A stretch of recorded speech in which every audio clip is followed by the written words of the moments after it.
Welcome everyone to this webinar. My name is SMM Wagner. I am the Executive Director of the Woolf Institute, and I'm also the editor of the journal Al-Masak, which is the journal of the Society for the Medieval Mediterranean. The Society is organizing this webinar series together with the Woolf Institute and also with more partners. We have the CSIC IMF, we have the University of Liege, and the Medieval Studies Research Group at the University of Lincoln, all involved in bringing you this fantastic series of medieval studies webinars. So for those of you who don't know the Woolf Institute, we are a research institution. We focus on religion and society. We are in the heart of Cambridge, and we combine our research with teaching, with public education, outreach, and policy work. Oh, someone's calling me. Hang on, I have to turn off my phone. The Society of the Medieval Mediterranean, who is the co-partner, is a society that is dedicated to the study of the academic study of the medieval Mediterranean. We're interested in history and in culture from the 5th to the 15th century, and it aims to foster cross-cultural and interdisciplinary investigation and encourage debate on cross-pollination within the medieval Mediterranean. If you become a member of the society, you automatically subscribe to this beautiful journal that we're editing. We're also always encouraging article submissions. So if you have anything that you would like to publish, anything you've prepared during the hard months of lockdown, please submit it. We're very happy to find reviewers for it and then turn it around very quickly. We're very good in publishing articles very quickly. So I had a look at the participants. I see that there are quite a few colleagues there. I'm very pleased to see we have this very loyal webinar crowd coming to these webinars. And today we want to focus on material culture. I think it's the first webinar we have on material culture. We're very excited about this. And the title is Out of Sight: Artifacts and Assemblages in the Medieval Mediterranean. Very quickly about the format of the webinar: the speakers will present on their work, and then the chair and the speakers will discuss among themselves, where you can all prepare questions. And then we go to questions from the audience. Please type your questions in the Q&A box at the bottom of the screen, because it's much easier for the chair to work through these questions there. And now let me introduce the chair. The chair is Liege Jasperse, who is an assistant professor of Kunst and Bildgeschichte, so art history and history of images at Humboldt University to Berlin. She's driven by the question how and why people engage with artifacts, both precious and mundane. She has a particular interest in the relationship between material culture, women, and gender. She's a member of the Liege Program Committee for the Medieval Academy of America.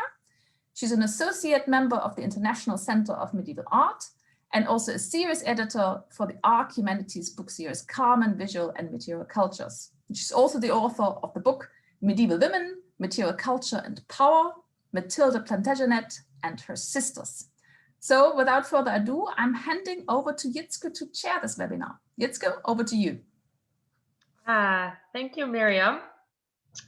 First, I want to thank Miriam Wagner and Antonello Liuzzo-Scorpo for organizing this, what has been a very diverse and stimulating series.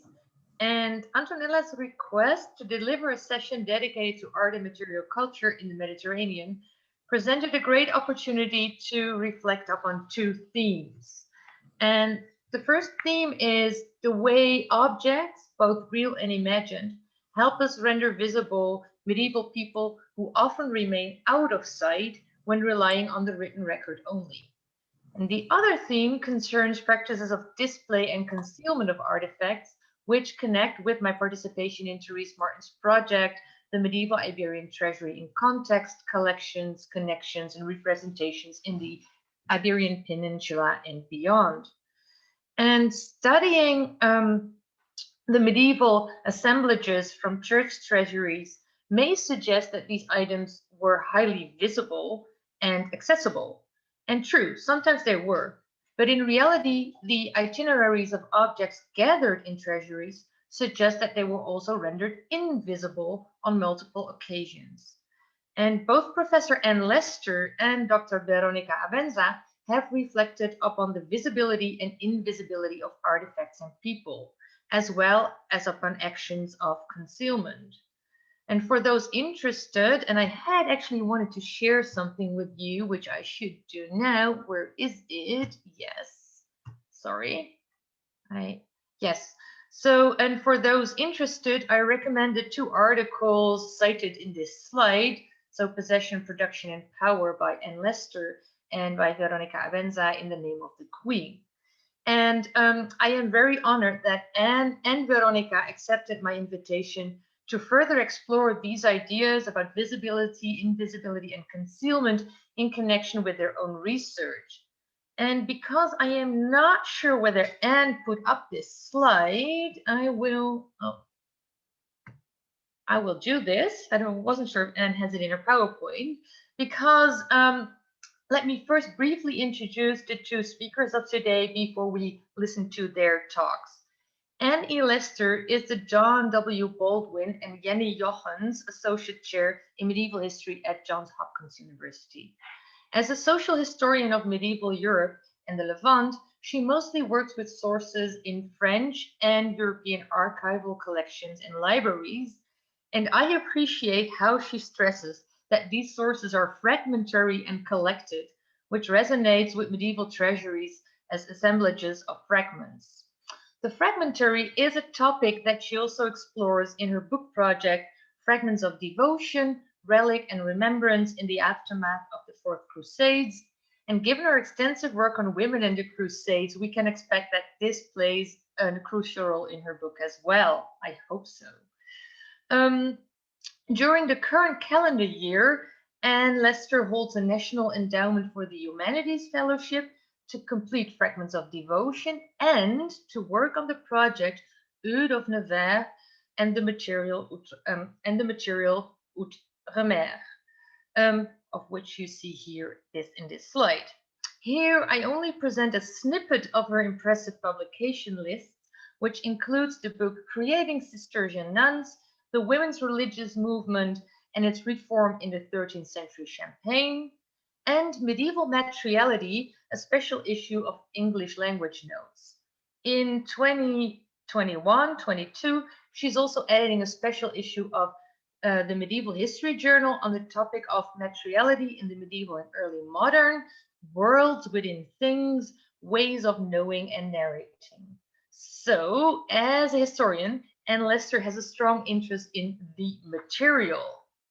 And just last year, she published the article Possession, Production, and Power, Reading Objects in the Material Field.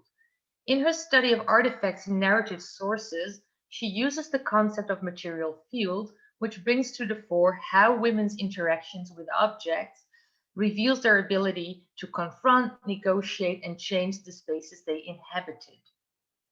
Anne Lester's interest in medieval women and artifacts is shared by Dr. Veronica Carla Avenza Soria, and I'm very happy to inform you that as of next Monday, Veronica officially starts working as a postdoctoral fellow at the CSIC in Madrid.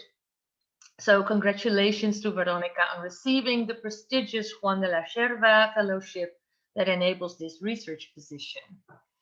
And in Madrid, Veronica is part of the research group Redes de Poder en las Sociedades Medievales, led by Therese Martin. And Veronica got her PhD from the Universitat Autónoma de Barcelona, where she also was a lecturer in the history of art and architecture, or history of art, and participated in several research projects. And I'm just going to mention mobility and artistic transfer in the medieval Mediterranean, led by Manuel Castañeras. And her research areas are Romanesque and Byzantine art and architecture, with, maybe not a big surprise anymore, a special focus on female artistic patronage. And this is also evident from her rich publication list, which includes articles such as Dressed to Rule, Constance of Aragon's Insignia, and Ego Regina, un nuevo retrato del patrocinio artístico femenino en Aragón a finales del siglo XI. It was her 2018 publication, In the Name of the Queen, female patron portraits and inscriptions in 11th century Navarra that caught my attention. In it, she discusses Najera's monumental foundational charter from 1054, which contains representations of Queen Consort Estefania de Foix and King Garcia Sanchez III of Navarra. And as we will see, this is not just a visually stunning object, but also an object that invites us to think about if and how size and decoration suggest different modes of visibility, how such a charter would be visually performed, and how it would be taken from sight in moments of storage. Through the presentations by two scholars from different disciplines, but with a shared interest in the interconnectedness of women and material culture, I hope to inspire discussion about objects as animated items that were not only on display, but also taken from sight. And I first give the virtual floor to Anne Lester.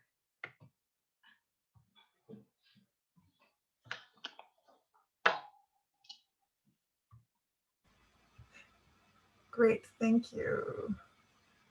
Okay, I'm going to just share my screen, I hope, so you can see my slides.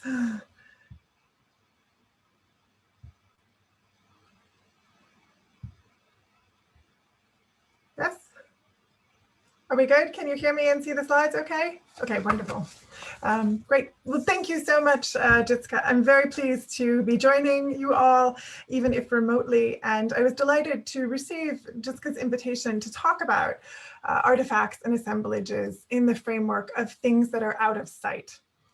This phrase, out of sight, is extremely useful for encapsulating my initial ideas that I proposed in a previous article, which Jitska mentioned, in which I put forward the concept of the material field as a framework for considering the kinds of ideas, epistemologies, and references available in objects. Indeed, the notion of the material field is part of my attempt to move closer to a rigorous conception of materiality's methodology, especially within the discipline of history. And in the brief time allotted to me for my comments, I would like to do three things.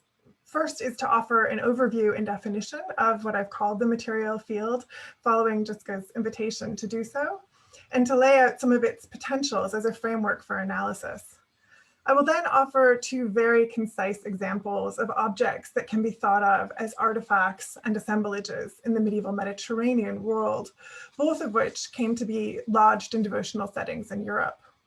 And I'll conclude by noting some of the ways that my thinking through a material framework can be applied to other textual sources that describe or contain objects.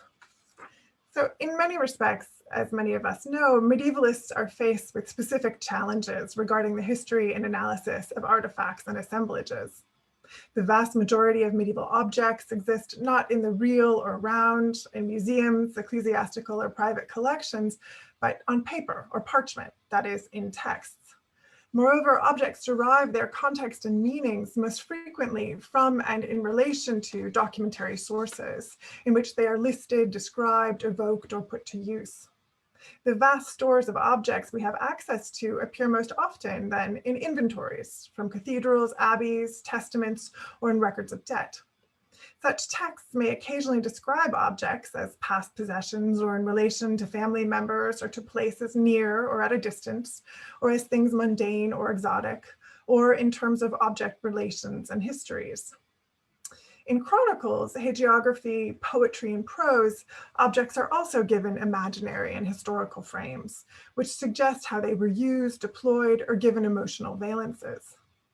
These texts, or this type of text, as normative sources, offer scholars a sense of the prescriptive and representational frameworks for the use of things, and inform our scholarly sense of the meaning and biographies of objects, their social lives.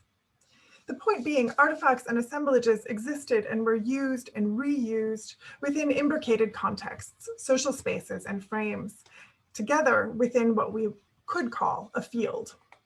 Calling attention to the material field, to a network of interlocking concepts, associations, practices, and ideas, some obvious and visible, others deliberately occluded, allows us to analyze and think with the medieval material world more precisely and exactly. I draw out the notion of a field from the work of Pierre Bourdieu, who developed the concept of a social and cultural field in his work on practical reason and the field of cultural production. Here, Bourdieu's premise, as I use it, is essentially relational. And for the historian or scholar dealing with materiality, one of the goals is to seek out various sets of relations or relationships carried in the objects themselves.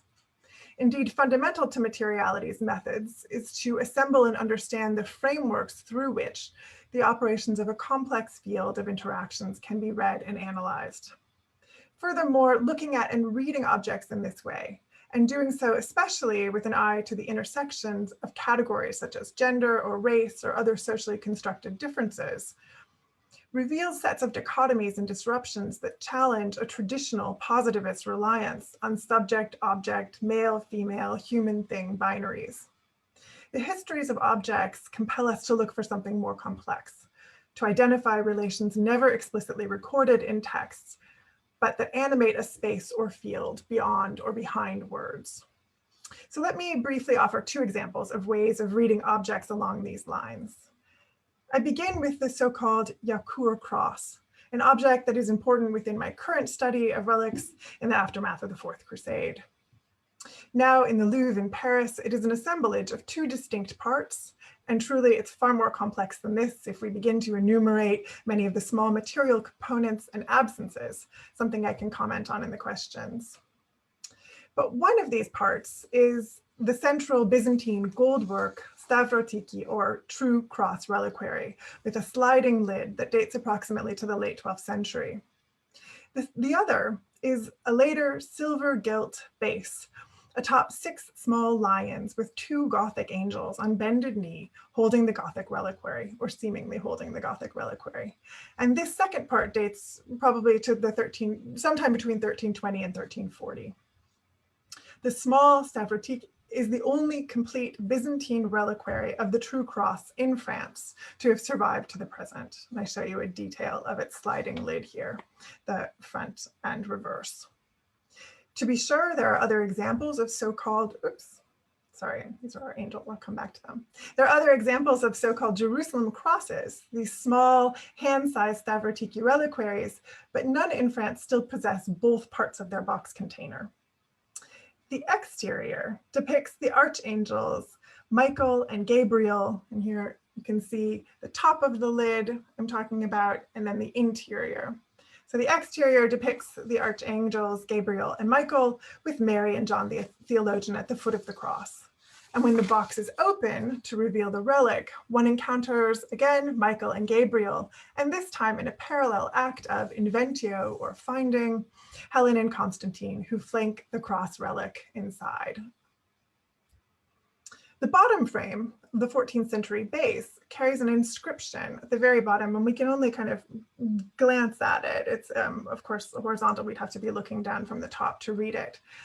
But this inscription states in French that this sanctuary was embellished by the noble lady Marguerite d'Arc, Lady of Yacour.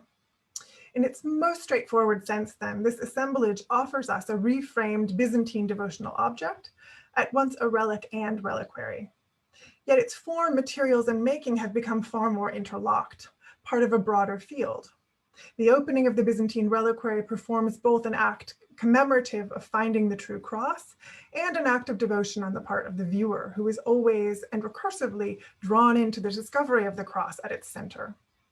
The 14th century reframing with its attendant angels, we could go back and see them here in some detail, with its attendant angels matches the setting, materials, and aesthetic quality closely, but not exactly. The substance and style is not identical, and this calls attention to the disjuncture of the doubling act of framing, 12th century Byzantine frame embedded within a later 14th century Gothic frame. But in doing so, it creates something beyond an art object or artifact in a frame. It also announces at least 2 additional layers or materials to the field of analysis. The act of possessing, appropriating, and domesticating the Byzantine Eastern object under Marguerite's attentive gaze, and the act of containing both a reference to Crusader triumph and French imperial fantasies, as well as to a more personal commemorative act for whomever may have carried the reliquary across the Mediterranean and into northern France. In short, the assembled object holds multiple interlocking histories that work together and that far exceed in complexity, temporal range, and disjuncture what could be expressed in a narrative text. My second parallel, though different object, is today set behind glass in an early 17th century reliquary in the sacristy of the lower church of San Francesco in Assisi. This is a cloth relic of extremely delicate, near transparent fabric made of the finest silk thread.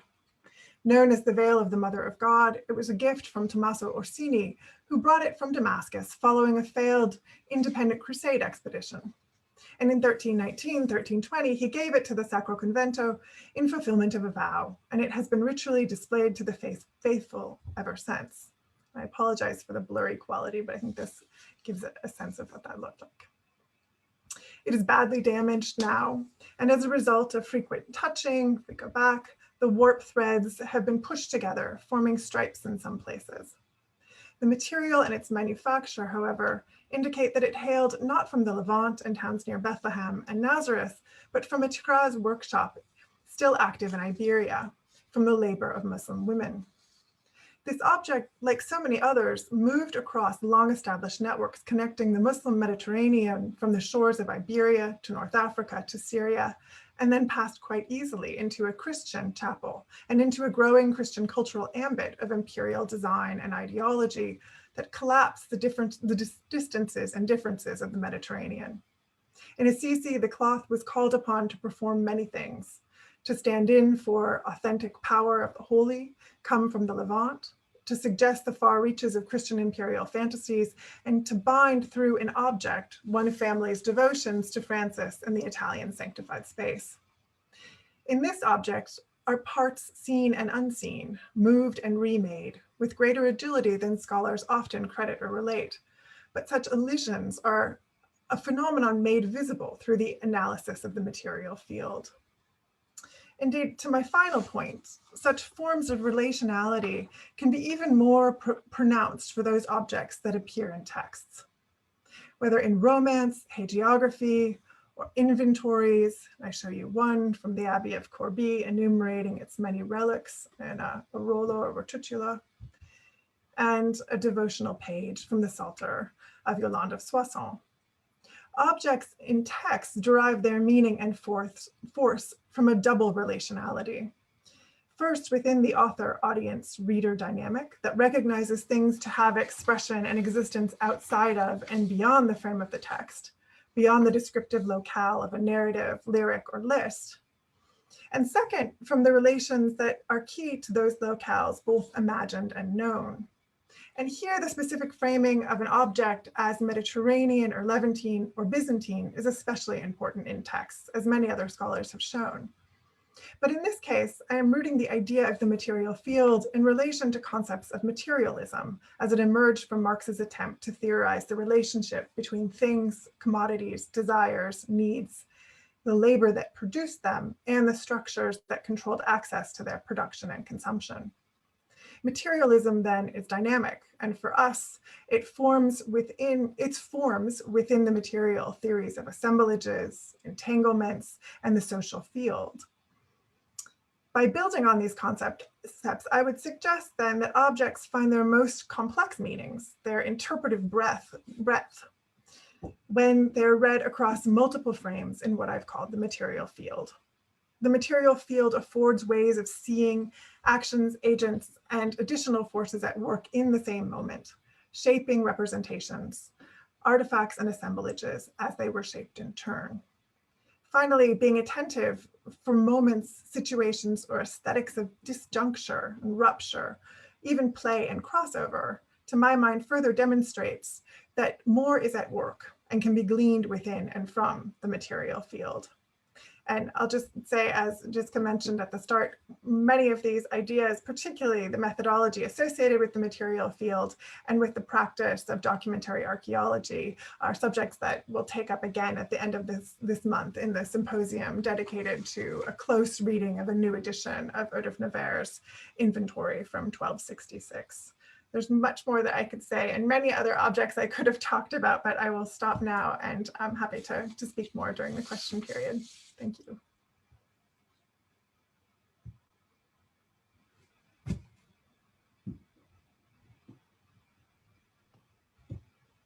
Then, thank you so much, Anne. Before questions and answers, we go to Veronica, who will present her materials.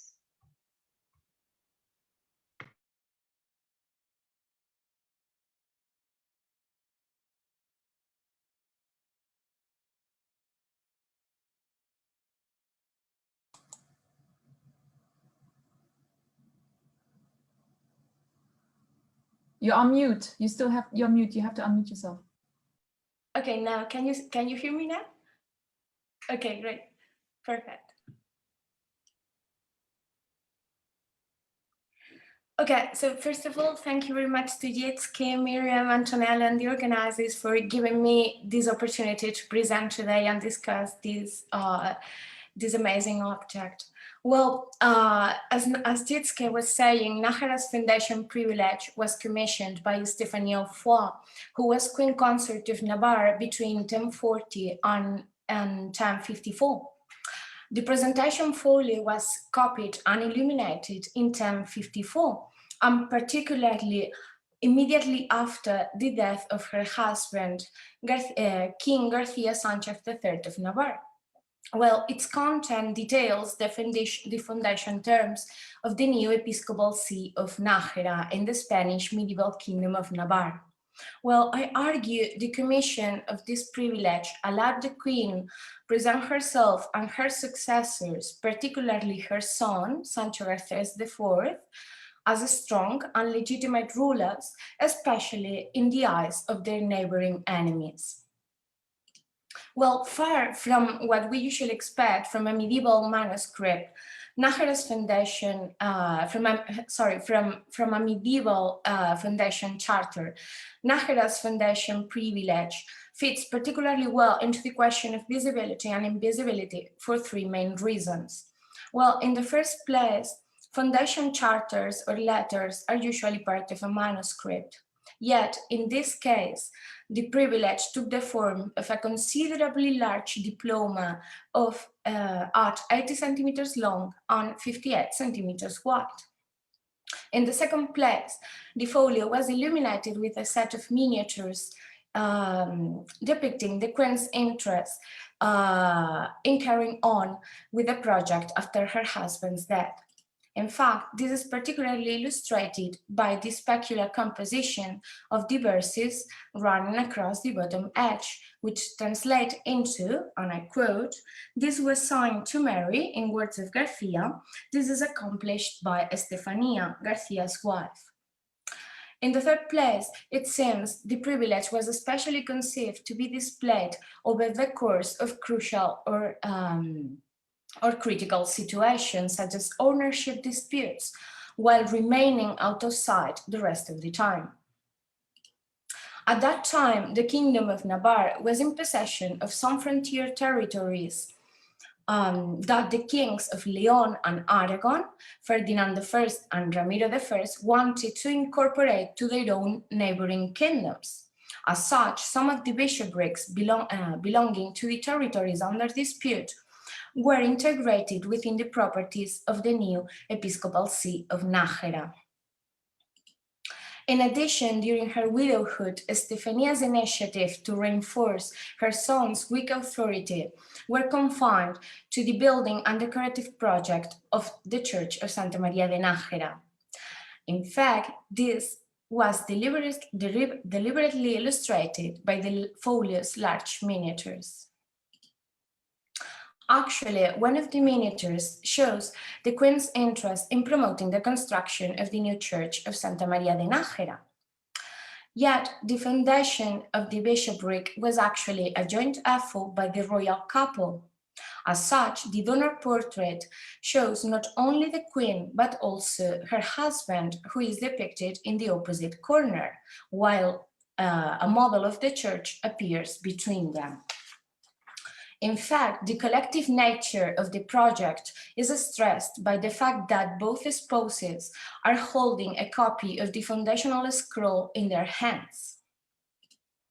However, the king's hand is pointing directly to the text, which makes him initiator and main donor.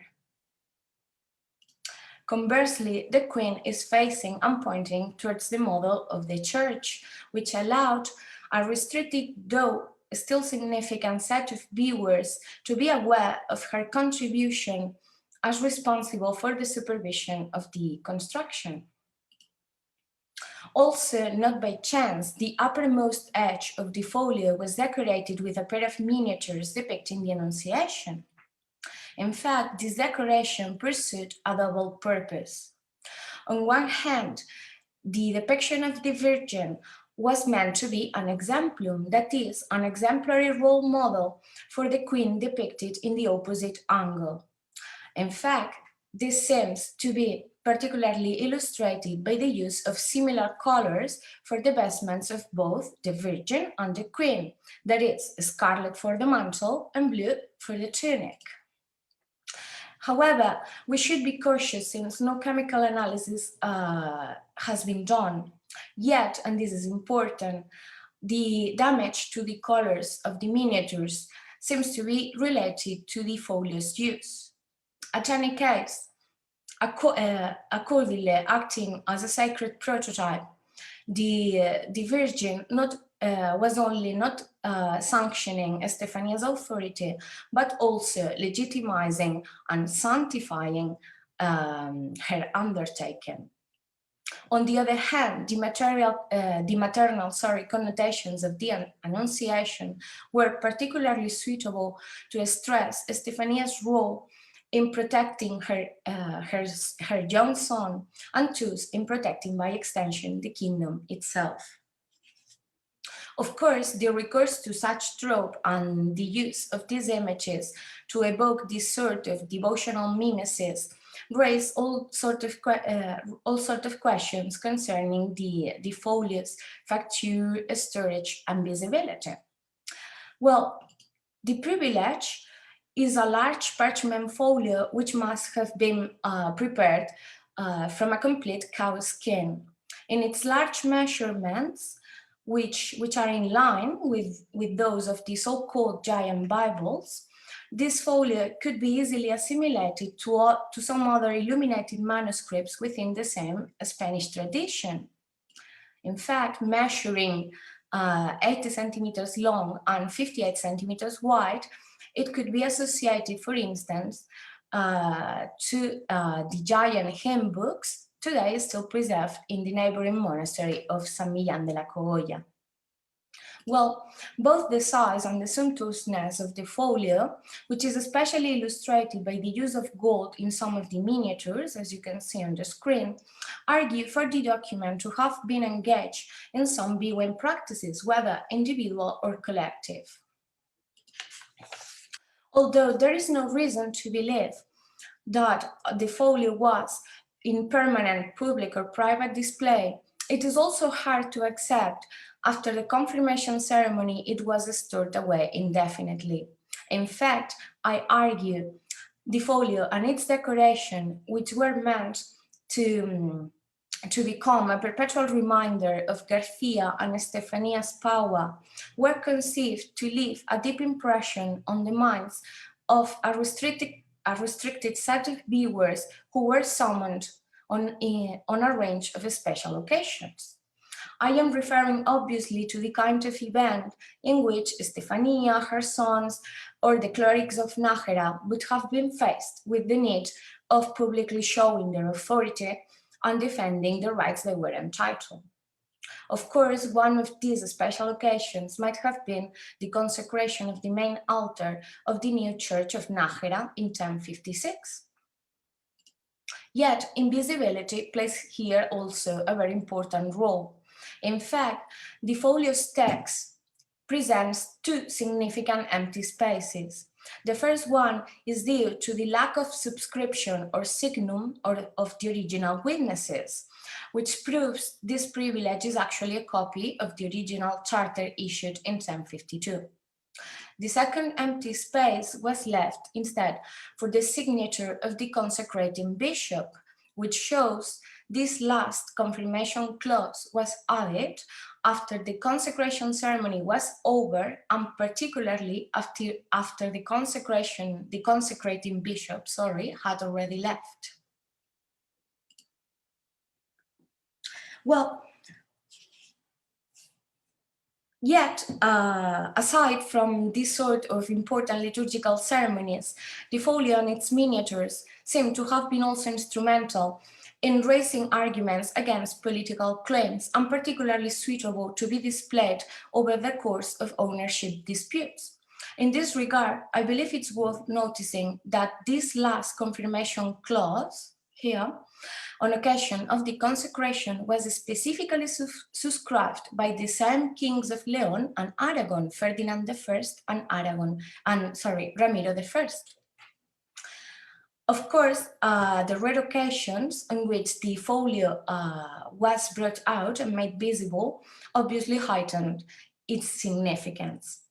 In this regard, it seems no coincidence that the additions on the back of the diploma in the following centuries record 3 judicial processes, thus at least 3 different occasions in which, as attested by the notes, the folio was momentarily viewed or shared between individuals raising claims against the clerics. On the other hand, it is likely the rest of the time the folio was hidden from sight. Its current folding seems to be the result of storage once it passed to private hands. This, of course, makes the question of its medieval storage challenging to resolve. Yet, it was kept in the kind of medieval wooden chests that were particularly conceived to store manuscripts. Although just a few survive from the 11th century, the existing examples and later references give us a sense of how these chests function. However, considering the folio's large measurements and its dense paint, I find extremely evocative the possibility it was kept instead in a large chest of drawers of the kind that were commonly used to store textiles, as it was suggested to me by Teres Martin and Stephanie Sieber. In fact, the last image I show is from the Cistercian female monastery of Gradefes, in which a drawer was built in the wall to pass liturgical textiles from the nuns to the priests in the sacristy. This drawer actually gives us a good idea of how these precious objects were handled.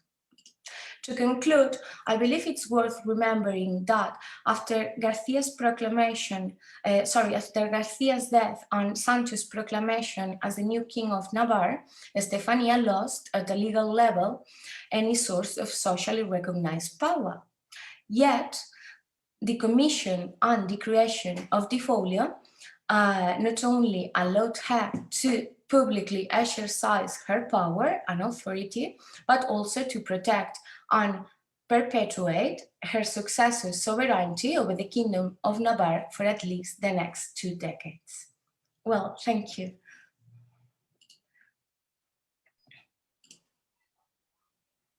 Yes, thank you so much, Veronica, and thank you again also, Anne.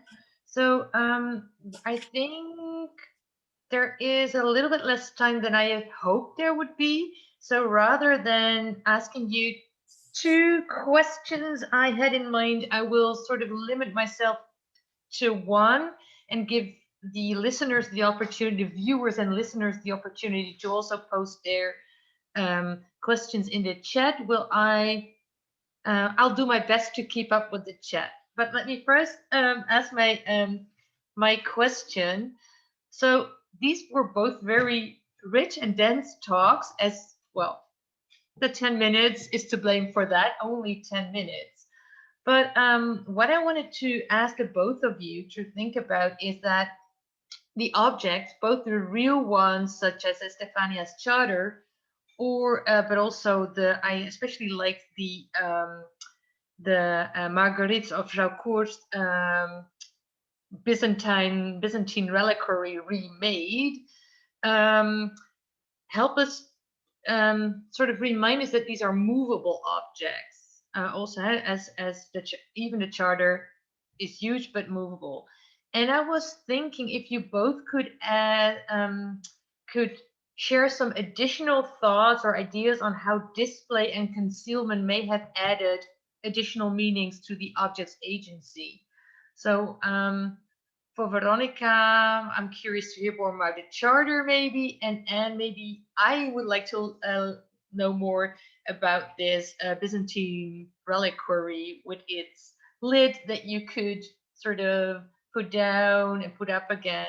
So do display and concealment add extra layers of meaning to the object's agency? So maybe first invite Veronica to answer, and then Anne. Okay, so thank you very much, Jitske, for the question.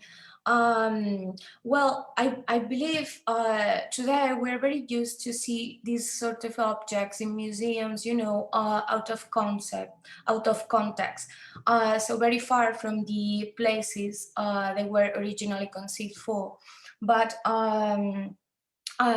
it came to my mind this sort of objects we all know about that were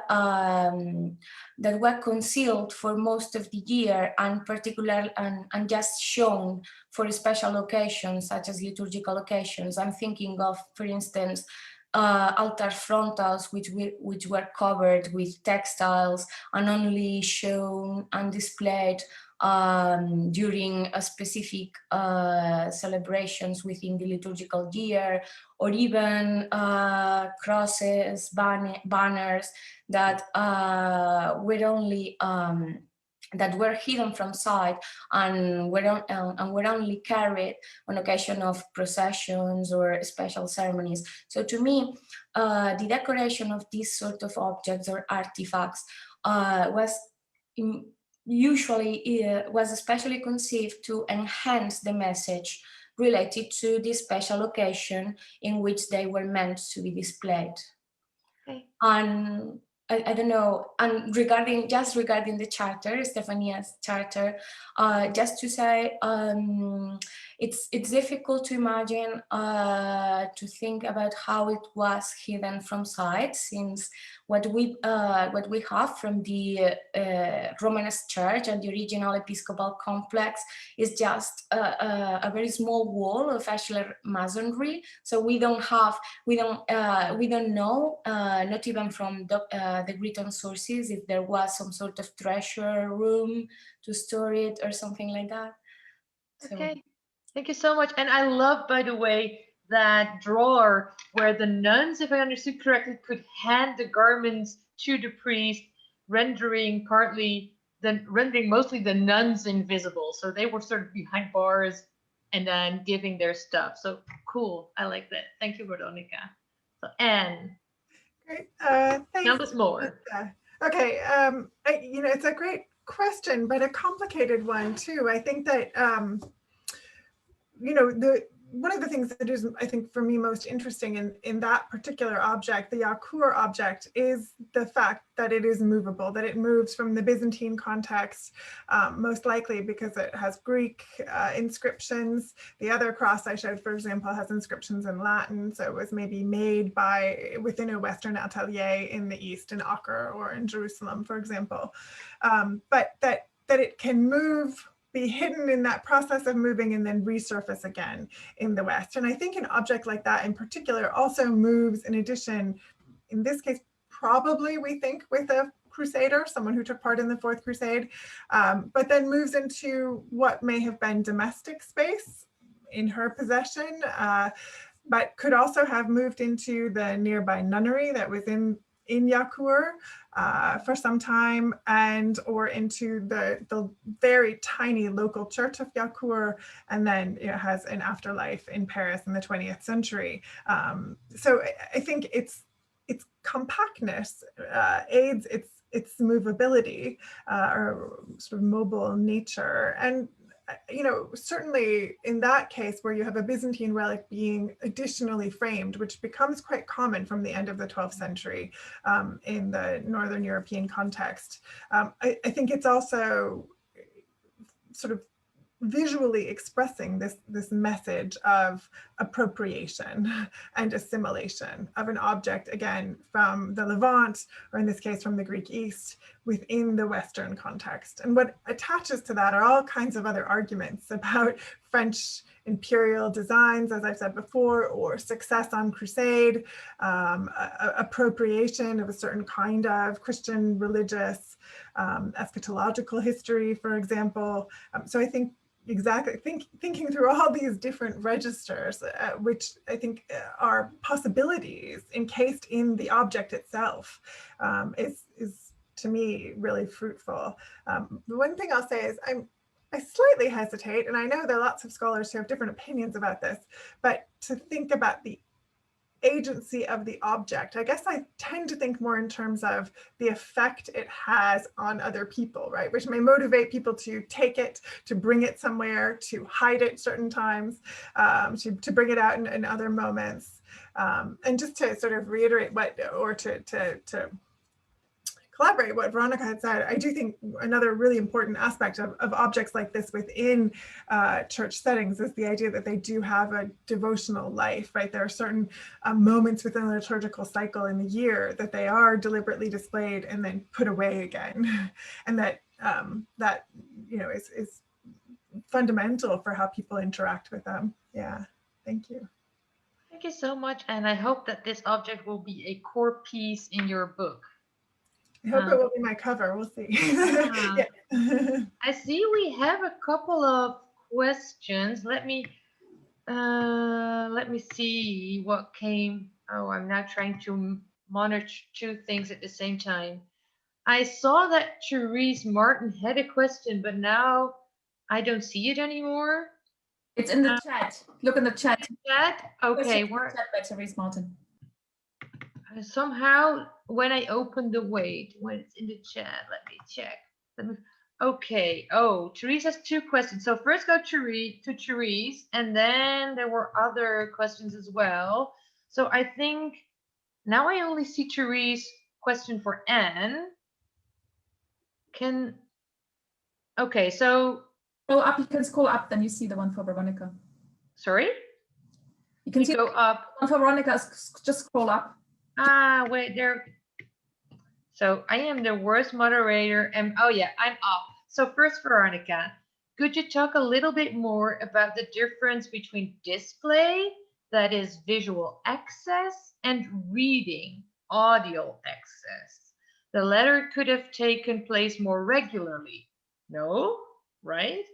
And it seems to me that there's always a tension between the need to keep something safe and wait, let me say a long question, to keep something safe and making it accessible. So could you respond briefly to that, because there are much more questions? And let me check. And I will read your question after Veronica has. Okay.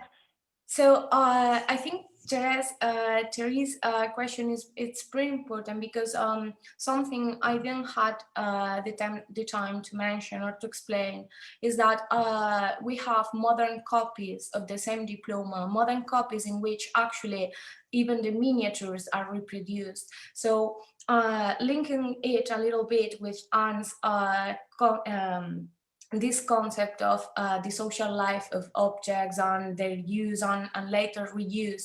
So trying to answer Therese's question, these later copies were, I believe, were particularly made because of this need of taking care of the object you were mentioning. So on the other hand, we have these notes, these brief notes added on the back of the diploma, in which, of course, I didn't read them because they are written in Spanish, but they tell us literally about people reading the diploma. So to me, the idea is that perhaps the original copy was to be displayed or was to be shown during important and really crucial and really critical situations, whereas for other occasions, such as I'm imagining, of course, the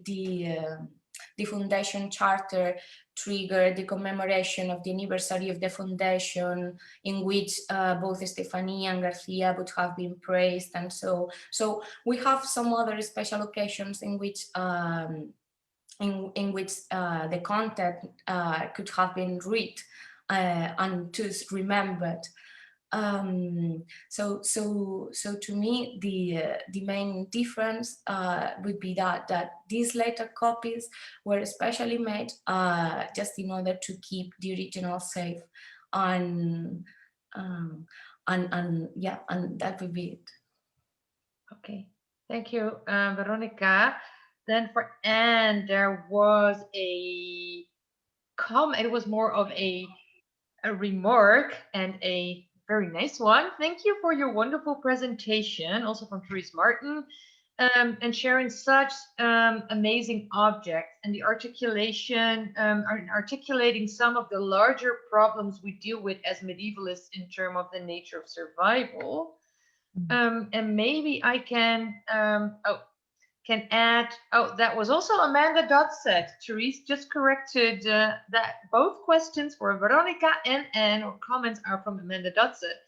But maybe for you, and the question that Miri Rubin actually posed, even though she just left the session, that the concept of affordance would be useful to your understanding of the object. I don't know if you want to respond to that. Yes, I agree. I think again, there's in 10 minutes, it's hard to disentangle all of the different theoretical approaches to thinking about objects. And within some of what I've said are these different buzzwords, and thinking about the social life of things, and thinking about entanglements, which of course is a reference to Ian Hodder's work, or in thinking about sort of relationality and assemblage, which comes out of what Latour has said. And absolutely, affordances, I think, is part of that. I mean, something else that I didn't have time to talk about here, but I think is yet another layer, which is why I'm trying to conceive of this in terms of a field of relationality. Something that historians have stayed farther away from, though they often will just reference, is Bill Brown's work, which I think doesn't always apply perfectly to what historians are doing. But I think it is extremely important to think about some of the emotional valences or ideas that are contained in objects, which again, don't get written into text, but there is a communicative, whether it has to do with commemoration or memory or an heirloomed object, which I think we at least need to entertain some of how that works. It can't, of course, map on perfectly to the sorts of relationships we have in the 21st century, but I think we at least need to ask the questions, to take that as a provocation, to think about what else is happening as an object works within the world, in these multiple layers. So for sure, affordances, what else is afforded by that object in its place and its history as it moves, is tremendously important. Yeah. Thank you, Anne. I have another question for the both of you. Let me briefly check. Let me first go to Veronica. There are two questions, one by Emma Hornby and one by Simon Doubleday, and I will try to see if I can combine them for you. The first question by Emma Hornby is, was the charter written at Najera or someone nearby like Samian de La Cogolla, or what? That's what the question, where was it written? the document. And then Simon Doubleday asks, apart from feasibility, are there any other aspects in the charter that might have been performed for an audience, being read aloud? I think that's something that Therese also referred to. But yeah, and he says, because the charter is so huge, it would have been a long reading. So were there parts that maybe were read out loud? So place of making and performativity. Exactly. Thank you. So something I also didn't have the time to explain is about a style. On stylistically speaking, the miniatures are related to some manuscripts, some illuminated manuscripts in the neighboring scriptorium of San Millán de la Cogolla. So there might have been a very good chance that the not only the text but the miniatures themselves were copied and illuminated in the monastery of San Millán de la Cogolla. There is, however, a very important reason why this could have been this way. The reason is because the Kingdom of Navarre had a very special political, religious sort of administration in which the abbot of the most important monasteries within the kingdom were also appointed bishops of the new episcopal sees. So Nájera's successive bishops were previously abbots from San Millán de la Cogolla. So there was a very strong connection in terms of the conceptor who might have create the text, and also the painters that could have illuminated the miniatures. As for Simon's questions, which I believe I agree with you, it has a lot to do with Therese's question. As I was saying before, I don't think the charter was taken, for instance, in procession and shown like across the streets or so. And you are completely right. Its content, it's incredibly long, but precisely because of this, I believe this enhances the importance of the decoration. I mean, of the miniatures themselves, as they summarize the key aspects of this of the textual content. So, for instance, there were, of course, these more complicated judicial situations in which, of course, the whole content of the charter could have been read aloud. But we have also some other specific situations in which the charter perhaps could have been shown to a small reduced audience, but just to read some parts of it. Perhaps the most interesting in case it was an anniversary of the foundation or a special occasion to commemorate the founders or something like that. I don't know if this answers it. Then Miriam, can I still have at least one question for Anne?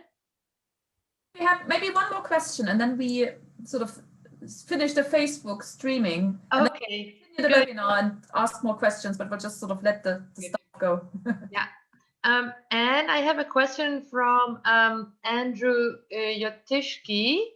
That may be more of a maybe art historical question, but could you say something about the role of aesthetic taste in the context of the kind of cultural appropriation represented by the objects you showed us? Sure. Yeah, thank you, Andrew. I think that the aesthetic dimension is tremendously important for the sort of afterlife of these objects, or the Western life, devotional context life, in part, at least in these two examples, because I do think that the aesthetic idea contained in what appeared to people, and they describe it as Greek work. They note the fact that these objects were produced in the Greek context, and they're certainly aware that the inscriptions are in Greek. And so it looks aesthetically and iconographically to be Byzantine. And the idea of then holding and possessing that Byzantine object in the West, enacts that idea of appropriation, but I think also pushes people. I mean, I wish I could say more about visions of assimilation or bringing the Byzantine and Western Church together, much as someone like Innocent III will fantasize about that outcome involving the Fourth Crusade. I don't think you know better than I do, Andrew, but there's the same kinds of efforts necessarily put into that ideal, and certainly not on the part of those objects that return back to the West.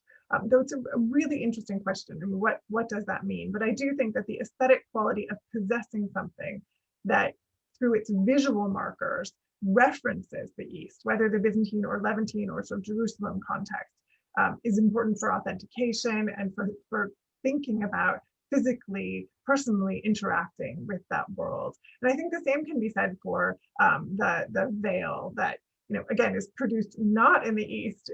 Ultimately, textile scholars who studied it have shown this and proven this, but the belief, that the thinking that it was an object that could plausibly have come from the Levant, from the antique period, right? That it could have been in Mary's possession is something I think that is then built into how it's displayed, how people interact with it, how they think about material associated with the period of Jesus's birth or passion. And we could see that with many, many other types of objects that get brought back into the West. So a very quick answer, but aesthetics are important. Thank you so much, Anne. Thank you so much, Veronica and Anne, for presenting your thoughts on these super fascinating objects, and also on the concept of material field, which is a rich but also fairly complicated sort of concept. And I'm now going back to Miriam for the final announcements. Thank you, Jitske. Thank you both very much, Anne and Veronica, for these amazing presentations. And thank you for the competent chairing, Jitske. So we're saying goodbye to the Facebook audience now. We will continue the webinar, and actually the audience, if they want, they can sort of start to sign off, but you can have a look at the chat, you can have a look at the comments. There were very sort of a great number of comments sort of commending you on your talks and having little questions. So we'll stay on, but we're now saying goodbye to the Facebook audience. Thank you very much for being such a good virtual audience, for the interesting questions we've had. If you want to rewatch this, or if you want to recommend it to anyone, this is available from the Woolf Institute Facebook pages. And it will also be put on the YouTube channel shortly, probably in a few days. So if you want to recommend it to anyone, please do.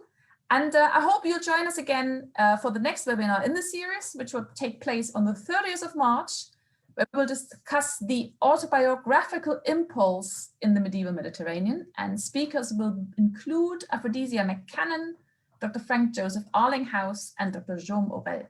So until then, stay safe and see you very soon.